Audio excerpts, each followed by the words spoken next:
As the NBA has moved toward pace and downsized lineups, Joel Embiid is a throwback to the classic center, a two-way monster in the mold of peak Patrick Ewing, protecting the rim while scoring in bunches. But do points per game overstate his offensive value? Should he be a first-team All-League defender? Will he ever go back on hot ones after struggling with these wings? Embiid's calling card on defense is his rim protection. He uses that enormous 7-foot frame and 7.5-foot wingspan to overwhelm inbound traffic, and he's nimble enough to stay with shifty players at close range. He loves coming from behind like this and is notably quick off the ground, springing off of a little pivot and attacking the ball at a high point. Notice on this play how JoJo is briefly beat with the crossover, but it only takes a step for him to quickly recover. On this one, he closes out a bit too hard, but he doesn't ever get square with Jokic, instead stamping this thing from behind with that long reach. This is high-quality rim protection and a reason Embiid finished in the top 20 in block percentage this year. He's simply very difficult to finish on when he's squared up and protecting the hoop, and as a result, he held opponents 9% below their expected field goal percentage around the rim. He also uses that quick 2-foot leaping to defend lob plays around the hoop. Here, he seamlessly shifts from stalking the ball handler to batting this pass away. His long arms and dexterity reaching over players makes him a master of the chase down block, where he unloads off of 1 foot and splatters the backboard with block graffiti. He doesn't get to everything though, and at times can be a bit lead-footed. He lacks that lightning-quick reaction time. Here, there's no thought of helping, and that slight delay in processing speed chips away at some of his shot-blocking value. JoJo never really botches plays, but here's a good example of his delayed responses. Despite this being an empty side, he doesn't move toward the threat until Beal's 3 steps into his drive, which is simply too late. His execution on pick-and-roll coverage is generally good.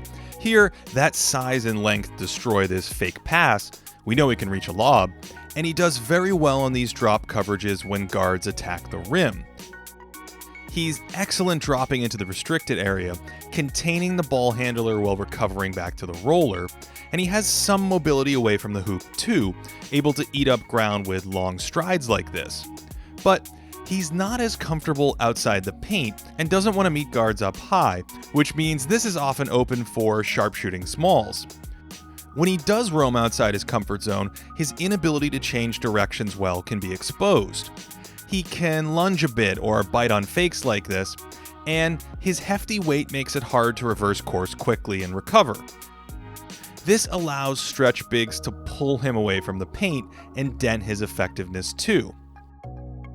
Now, because he drops so frequently, he's not switched onto wings too often, but he can hold his own against them. One subtle point though, he could put his hands up more. He often kind of lurks with his hands at his side, and this leaves passing lanes open. Russell easily threads this bounce pass, and Embiid can't really recover. Of course, with that strength and length, Embiid is an excellent low post defender, and he's rarely challenged directly, but when bigs are deep against him, it's not exactly an easy finish. He throws his weight around on the glass too, which has helped him post the 20th best defensive rebounding rate relative to league average in NBA history.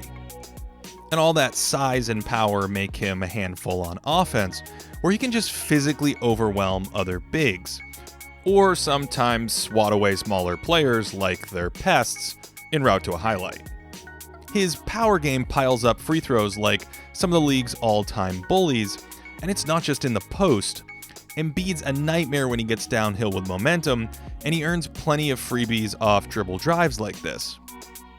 He loves this little pump and go up fake, and he's skilled enough from the outside to throw in crossovers or even Euro steps. He's a major mismatch in isolation against weaker bigs, where he combines that skill and power in space to generate easy scores. He even sprinkles in a little mid-range game too, able to hit fades and hooks as need be, and the total result is one of the highest scoring rates in league history for a big man. Philly likes to clear out a side for Embiid, but this spacing makes it difficult to punish double teams. Note all the players stacked up inside the arc like it's 1982. From there, Embiid's vision compounds matters. He can be sloppy with deliveries like this, and often looks to score at the expense of high percentage looks for teammates. JJ Redick is wide open here. He has a great handle for a giant, but sometimes his head drifts down, and while this pass is a mess, he shouldn't leave his feet. Philadelphia's poor spacing offers no quality release valves.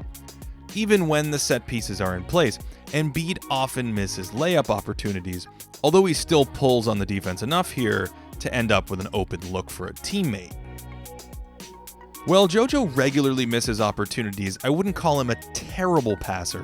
He has a decent instinct for passes when he's not in that head-down scoring mode, and he'll hit Simmons underneath at times, and he's even demonstrated an ability to hit this well on the move.